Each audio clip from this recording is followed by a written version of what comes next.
How's it going, everybody? So, end of a long day. I am driving a 2010 Honda Pilot right now. Here's what drives me crazy about mechanics these days. Mechanicking. I'm a mechanic. Here's what drives me crazy about the job. So, this lady called me. She was broke down. All the lights on the dash came on. And she drove it a little while, and it ended up dying on the side of the road real late at night. So she was about 40-50 miles outside of town, and she called me, and I went and picked it up. So we went and towed it back to the shop. Well, drove her home, got it back to the shop. So brought it in, and it just had the clicking noise when you turn over the key. So real obvious dead battery thing. I put my jumper on it, and it starts up right away.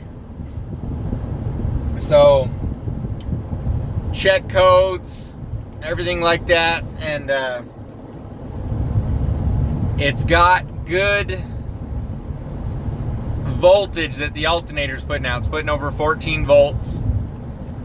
And so I let it charge, drive it around a little bit, and the charging system light keeps coming on. So I test the battery. My battery tester says that the battery has a dead cell. That was after driving it getting charged, everything like that. So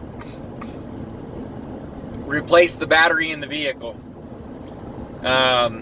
And I knew that wouldn't fix it, but I figured that it had an issue that caused that. So put a new battery in it, start testing alternator.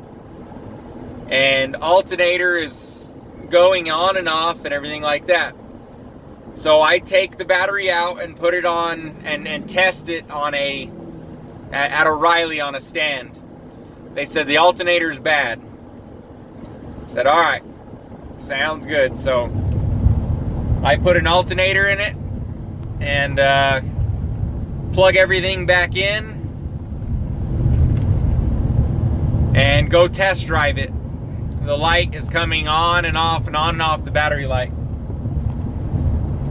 So I take it back and test the control wires to the alternator. It's testing good. It's getting control. Everything's fine.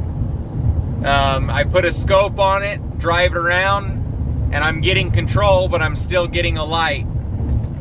So start looking into the wiring diagram on the light and everything, and it's got an ELD, electronic load detection sensor, which is inside the fuse box. They had it in stock at Honda, was $5. So it's not really worth going in and diagnosing it for a $5 part. So instead I pulled the fuse box and put an ELD in it.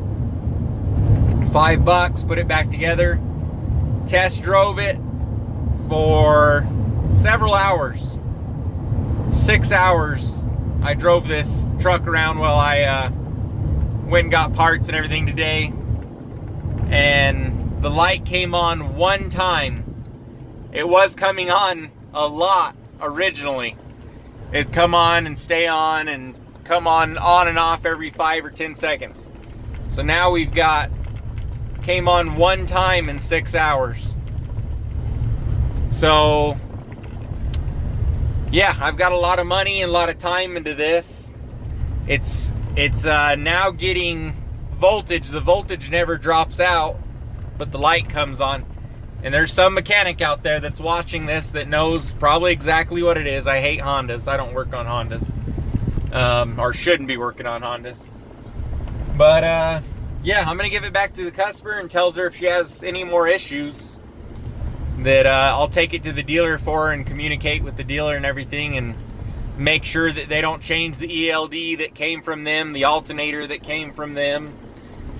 I mean, I know I tested the wires, everything like that, but it's not like the old days where you can just Test an alternator, it's bad, you change it and you never have any issues again. Now you've got computers and 7 wires controlling the alternator and sensors and ELDs. I've never heard of an ELD until today, but yeah, it's freaking ridiculous. I hate these new electronics, but that will be the death of our industry. But I guess it'll be the rise of really damn good mechanics that are good at diagnosing this stuff. So we'll see what happens. I'm at the customer's house now.